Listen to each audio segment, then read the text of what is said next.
Follia ad alta velocità tra il Friuli e il Veneto, dove una Mercedes AMG da 300 cavalli ha seminato il panico nelle scorse ore. Tutto è iniziato nel centro di Fontana Fredda. Il conducente ha ignorato l'alta della polizia locale, sfrecciando tra pedoni e automobilisti terrorizzati.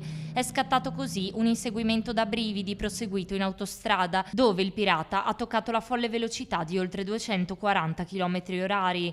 Manovre shock che hanno costretto gli agenti a interrompere il contatto visivo per non causare stragi, attivando subito un piano d'emergenza interforze. Grazie alla sinergia tra la polizia locale, il centro operativo autostrade, i carabinieri di Sacile e il via libera della procura di Pordenone, le indagini hanno subito una svolta rapidissima. La vettura è stata infine localizzata a Montebelluna, nel Trevigiano, dove il fuggitivo è stato identificato e assicurato alla giustizia. A commentare l'assessore Feltrin, che ricorda come il nuovo pacchetto sicurezza punisca severamente chi fugge all'ALT, prevedendo anche la confisca del mezzo. Infine, il sindaco Michele Pegolo ha applaudito l'equilibrio degli agenti, capaci di bloccare una condotta criminale senza causare feriti o danni a terze persone.